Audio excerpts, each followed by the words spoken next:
Tantor Audio, a division of Recorded Books, presents Mistletoe and Mr. Right by Sarah Morgenthaler, narrated by Elise Arsenault.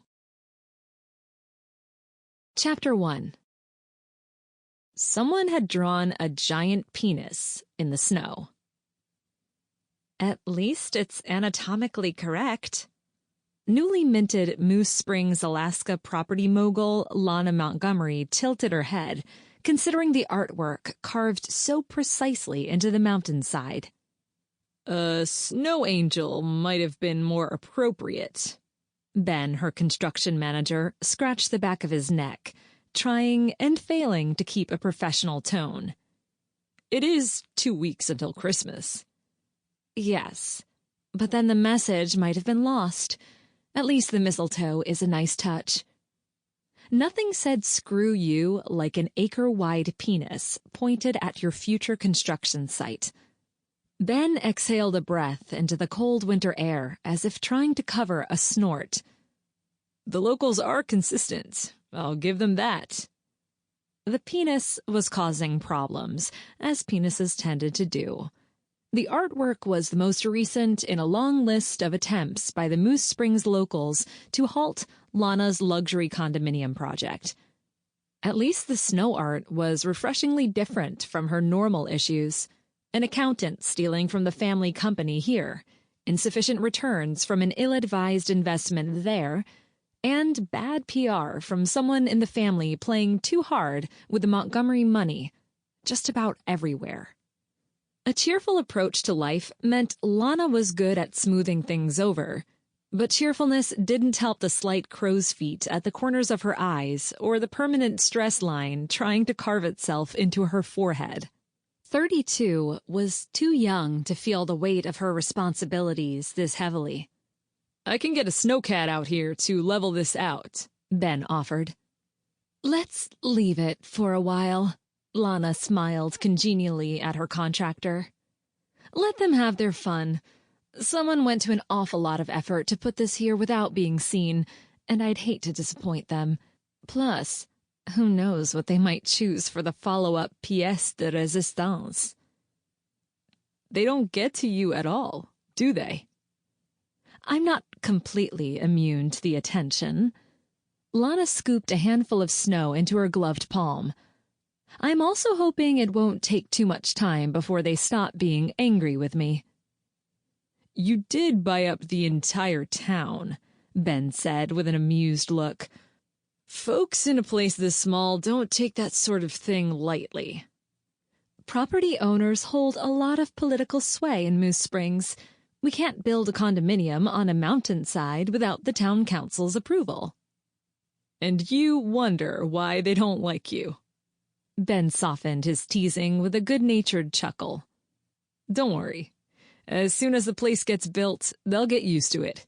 In a couple dozen generations or so. Montgomerys didn't snort. At least they didn't in public. But what happened on a penis-carved mountainside stayed on a penis-carved mountainside. Be careful, Ben. Your optimism is showing. Ben barked out a laugh, then waved his hand for her to follow him.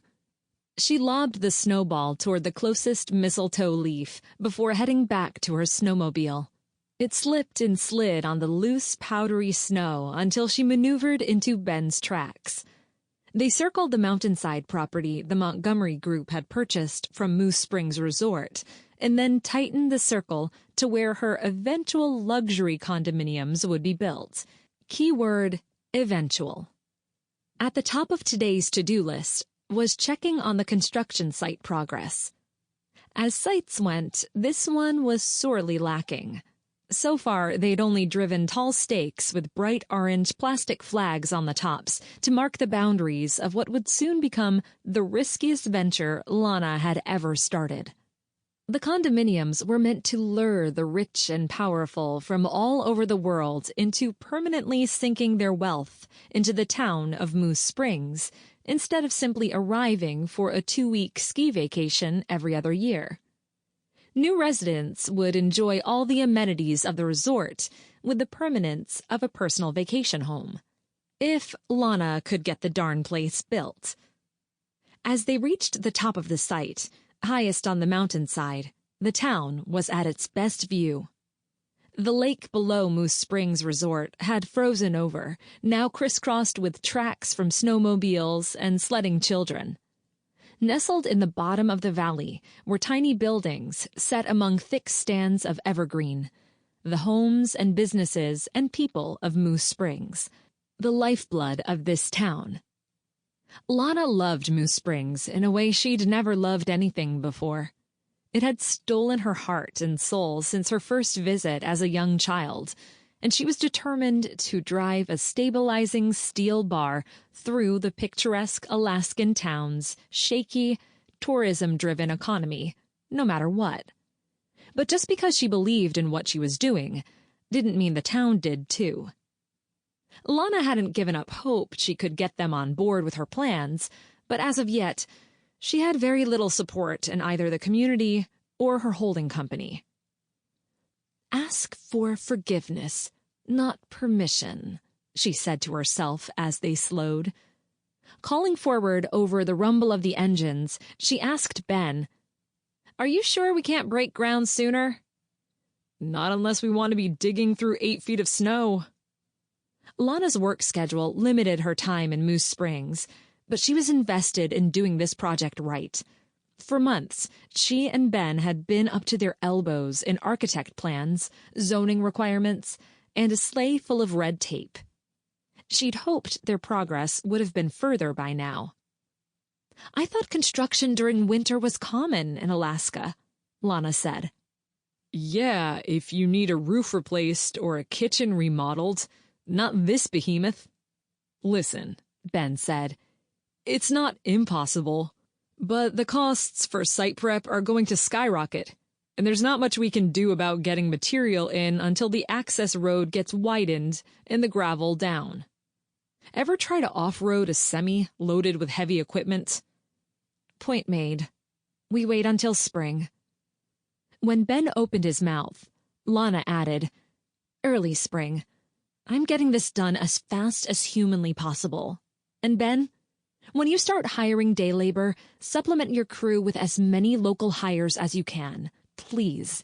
It'll save us on per diem." He gave her a knowing look, but didn't call Lana out on her decision. Her construction manager knew exactly why she wanted the locals to benefit from the jobs this project would provide. She really did love Moose Springs, which only made it worse, knowing how much they hated her. In the distance, a heavy cloud clung to the top of the highest peak, one usually obscured by the weather on less clear days than this. "Mount Vale is looking particularly ominous today," she mentioned, stalling, because she would much rather stay outside with Ben than go back to her suite. Moose Springs Resort was a world-class luxury hotel offering absolutely anything she could possibly want, but an empty room got lonely. Besides, the snow-covered Alaskan mountains were always worth taking a moment to appreciate. Ben glanced at the giant hovering in the distance. "Vale's not Denali, but it's one badass monster. You ever try to climb it?" "I'm more of a snowmobile girl." Lana patted the handle of her ride. "If you're going to be a resident of Moose Springs, you're going to need to use the right lingo. This is a snow machine." "I'm not a resident," she informed him. "I stay in the resort." "You own property, don't you?" "The company owns property, not me." Chicago, London, Singapore, the Virgin Islands, the Montgomery Group had their hands everywhere. But just because it was easier to stay at her family's holdings didn't mean she belonged in any of them. In the first 30-some years of her life, Lana had learned a lot from the company. Negotiating $1 million deal over cocktails was a normal Thursday for her. She could outmaneuver veteran CEOs while making a single martini double twist to perfection. But she'd never learned how to feel at home. "Buying land doesn't make you part of a town, Ben. I wish it were that easy." Well, ma'am, either way, you had better get down to the town hall meeting. Why is that? Ben grinned at her. Because they're still trying to figure out how to get rid of you. Most town hall meetings were held in, well, a town hall. But not Moose Springs. In Moose Springs, town hall meetings were held in an abandoned barn on the far side of town, complete with snow piled up around the building to near impassability. If one wanted to get to the barn door closest to a parking spot, they better have some gumption and a sturdy pair of shoes. Wading through knee-deep snow in high heels was never fun, so Lana changed into a cute but sturdy pair of boots she kept in the back seat for this very purpose. When she reached the door, it stuck, so Lana put her weight behind her pull. Apparently, the barn had not only been decorated for the holidays on the outside, but it was also being used to store the town's Christmas decorations. Someone had stacked a pile of 3-foot-tall plastic Christmas elves against the other side of the door, because when it finally swung open, the elves saw their chance to make their escape. She jumped back to avoid the avalanche, ending up in a snowbank halfway to her now very cold knees. The closest elf was face down in a boot hole, looking like it had officially given up on making it through the holidays with a semblance of dignity. Through the open doorway, Lana could see that the inside of the barn had been turned into a makeshift town hall. Folding chairs filled what once had been a large area to store hay. As everyone in the back few rows turned in their seats to stare at her out in the snow, Lana gave them an awkward wave. That was unexpected, she said, trying to cover her embarrassment with cheerfulness. There's another entrance on the other side, someone muttered. Well, that certainly would have been informative. Rescuing half a dozen cheap plastic elves from a snowy death wasn't the worst thing she'd ever done, although she would have appreciated a few less smirks aimed her way. Lana never had liked it when everyone looked at her when she stepped into a room. She was used to it, but she didn't like it. She'd learned a long time ago to compensate for that discomfort by throwing her best and brightest smile to the room. Usually it worked to lessen the tension, but not this time. The gathered townsfolk most definitely didn't smile back. The smiles had been fewer and farther between since her condominium project had been announced. Tough crowd, she told the plastic elves in her arms. If Ben hadn't told her where they held town hall meetings, she never would have been able to find it. By the looks she received when she headed toward the front of the barn, more than a few people wouldn't have minded her absence. But as meeting halls went, the barn worked well. A wooden stage had been built on the end farthest from where Lana had made her less-than-grand entrance, and at least most of the people present hadn't witnessed her faux pas. They'd scooted the chairs around to form rows facing the makeshift stage up front. They'd tried to make the barn seasonally appropriate, filling it with a cheerful, if haphazard assortment of holiday decor. Most was fairly innocuous, but liberties had been taken with Rudolph's antlers, and something seemed to be going on between Mrs. Claus and Frosty the Snowman, if the twinkle in her eye was to be believed. The pile of elves had been hanging out near the rear escape exit, the one Lana had unwittingly entered. They'd probably had the right idea. The combination of strings of blinking Christmas lights, red and green plastic ornaments, blue and white papier-mâché snowflakes, and gold sparkles painted on popcorn balls was somewhat jarring. Someone had mounted a star on the top of a cardboard cutout of a lamp made out of a woman's stockinged leg, with several presents stuck underneath. Drawing her coat close to chase away the chill, Lana scanned the room, searching for a friendly face among the familiar ones. She breathed a sigh of relief when she spotted a short, slender brunette in glasses seated off to the side across the room from a folding table loaded with coffee urns and holiday treats. Zoe Caldwell glanced up from the book in her lap as Lana approached, brightening when Lana waved at her in greeting. "I saved Graham a seat, but you can have his," Zoe said. "He's been a brat all day." "Is he ever not a brat?" Lana replied, sitting next to her best friend. Good point. Zoe's boyfriend was many things, and a brat was definitely one of them. The constant good mood Zoe had been in since meeting Graham and moving to Moose Springs the previous summer still hadn't faded, and she gave Lana an enthusiastic hug. A hug Lana happily returned. It was embarrassing to admit how much Lana wanted those hugs, and needed them. They had met years ago at a truck stop diner outside Chicago. Zoe had been Lana's waitress, and something between them had simply clicked. If Lana had to be honest with herself, which was more of a pain than she wanted to think about at the moment, her relationship with Zoe was the healthiest human interaction she'd experienced in her entire life. And it meant more to Lana than Zoe realized that they would be spending the holidays together. Lana glanced around. "I was hoping Jake would be here." Jake was originally Graham's dog, but all three of them worked equally hard at securing the blind border collie's affection. So far, Zoe was winning. "We asked him if he wanted to come, but he preferred to sleep by the fireplace." Adjusting her glasses, Zoe said, "I think he was done being dressed for the day. Graham changed his outfit 4 times. "Jake's wearing pajamas right now, isn't he?" "His Christmas Ninja Turtle PJs," Zoe said.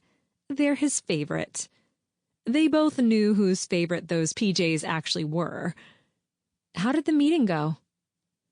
"Festively phallic," Lana said. "How did it go meeting Graham's parents?" "They're like him. Loving, wonderful, excessively loquacious. Their place in Anchorage is right off the inlet, and it's very cute. But that's a lot of Barnett humor in one room." Zoe shuddered. "I might need to crash with you tonight so I don't murder him." "My couch is always yours." Lana squeezed Zoe's hand, briefly leaning into her friend's shoulder companionably. "I don't think the heater is doing much to help. Graham is bringing another one and some more chairs. I guess people always show up when his cousin's wife, Leah, makes her holiday mix." As Zoe expounded on the deliciousness of holiday mixes, Lana made a mental note. Leah, Graham's cousin's wife, owner of a local car rental business, and one of Lana's recent acquisitions. These days, it seemed like everyone was either directly or indirectly affected by her company's mass purchase.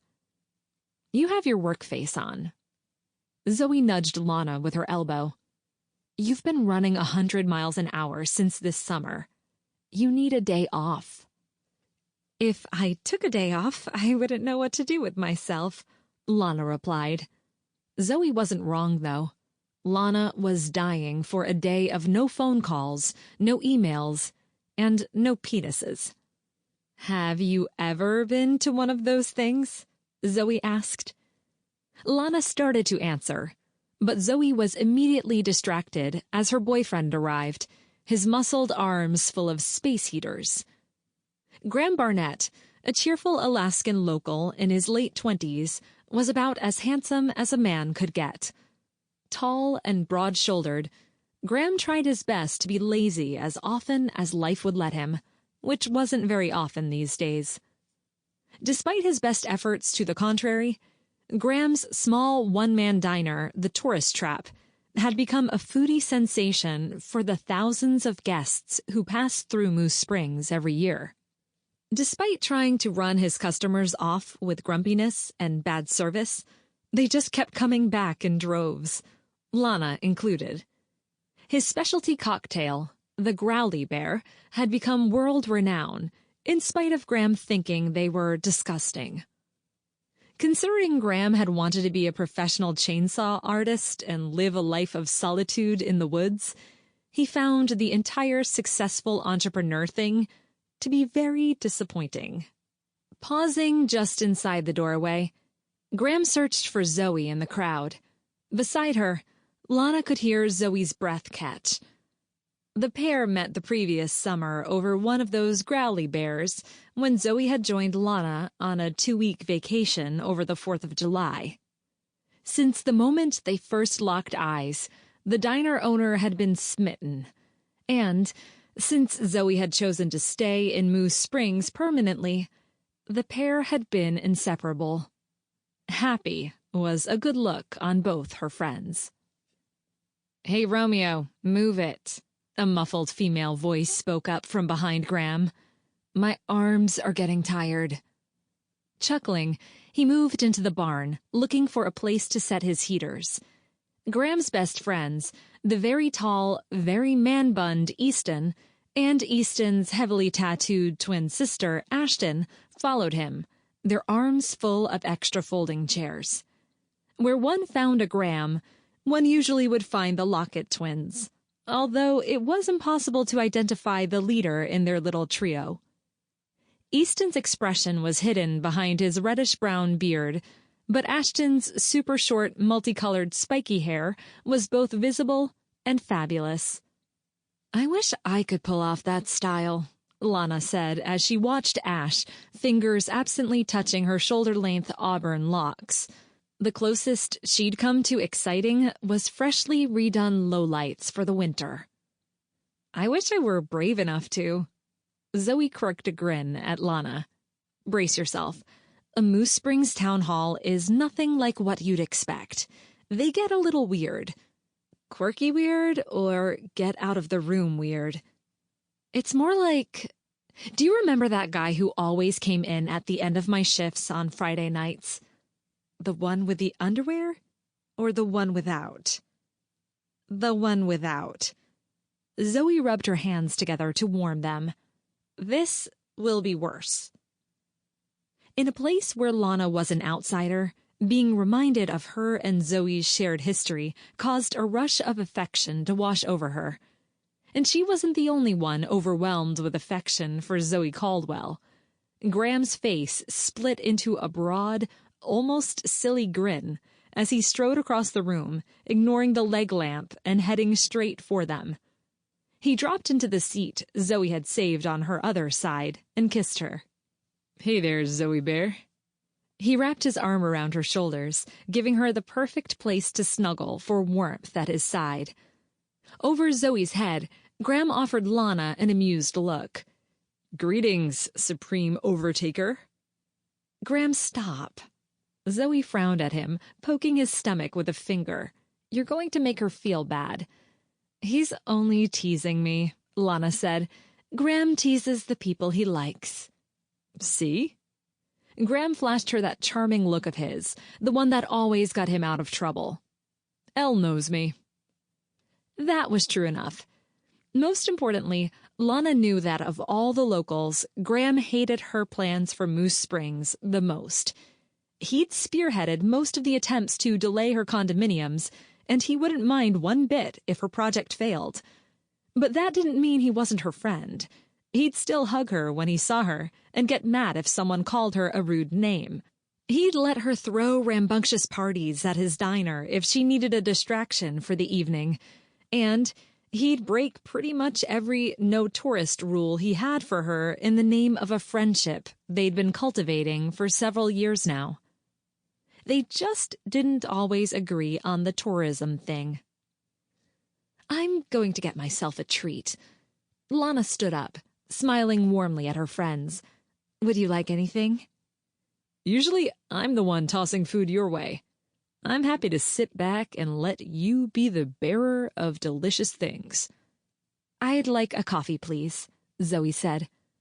"A complicated, no one can get it right, super coffee with the exact right amount of everything, or she'll give you hell for it." "Lana will get it right." "Einstein couldn't get it right." Graham winked at Zoe. Lana's much smarter than you. And even if she did get it wrong, I wouldn't say anything. Unlike you, who has deliberately screwed up my coffee every day this week because you think it's funny. You get the cutest little scrunchy face when it's too sweet. Cram. Or not sweet enough. Cram. Or if there's regular dairy instead of non-dairy creamer. Lana left them to their conversation, having been exposed to their antics enough to know how this would progress. Graham's particular brand of affection was exactly what Zoe needed in her life. And if Graham following her around like a lovesick puppy was any indicator, she was exactly what he needed, too. Lana didn't know what she needed, but some eggnog would be a pleasant start. A table had been set up along the wall, complete with coffee urn and cookies, the little hard ones from a Christmas-themed tin. So far, no one was eating the cookies, preferring a large Tupperware container full of homemade party mix. Sadly, there was no eggnog, and not enough hands, so Lana fixed coffees for 3 instead. Taking a small portion of party mix and 2 cookies out of politeness instead of any real desire to consume either, Lana turned and bumped cookie plate to cookie plate into the man behind her. "Oops, sorry." "Oh, hello, Rick." Lana glanced up at the only person in town who made her heart skip an extra beat. "Hey." The quiet, rumbled word was nice, especially from a man more known for nodding than talking. Hazel eyes a shade greener than she remembered gazed down at her over his own coffee. Normally clean-shaven, Rick Harding must have slept in late that morning, because the light stubble on his face was as unusual for the pool hall owner as it was attractive.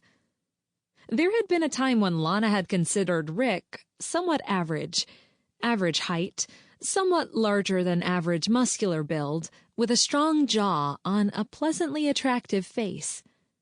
Then he'd come to her rescue the previous summer after some disgruntled and inebriated townsfolk had taken her to task for announcing the condominium project. Someone had caused her to deliberately fall, hurting her arm. After helping her off the ground, Rick had promptly punched the lights out of the man who tripped her. There were many people in Lana's life, but very few heroes. "It's really good to see you again," Lana told him sincerely. "I didn't realize you were back in town," Rick said in his low, rich voice. She'd never been able to decide if he was quiet or shy, or maybe both. But the fact that he'd noticed she was gone somehow warmed her far more than the coffee cups she was balancing. Considering how much Lana traveled for the family business, she wasn't used to people missing her. "I had to meet with my general contractor. We start construction on the condos soon." Rick nodded, glancing at the coffee in his hands. Lana liked how his hands were strong and how his fingers, calloused from work, wrapped around his coffee cup. She liked his broad shoulders and the way his jeans were worn from use, not styled to look that way. The flannel-lined hoodie he wore reminded her of the woods and being warm and Christmas time. Back when she was young enough to believe Christmas was reindeers and mistletoe and lists to Santa, not emotionally charged dinners with an extended family more interested in profit margins and expensive cocktails than truly enjoying one another's company. They hesitated, an awkward moment when Lana wasn't sure what to say, and Rick stood there saying nothing. Then, of course, they spoke at the exact same time. Do you... A flush reddened his face beneath the scruffy beard. "Sorry. You first." He looked so cute, shifting on his feet. "I was going to ask if you're ready for Christmas. The presents, the tree, all that stuff." A soft snort was his answer. "It's not really my holiday," Rick said. "Are you staying around?" He sounded almost hopeful. Lana wasn't a blusher, but something about the way he was looking at her made her cheeks heat. I was hoping to. A group of small children singing Christmas carols in their best chipmunks impersonations came past, and Lana couldn't help smiling at their cheerfulness. She looked up and... Sample complete. Ready to continue?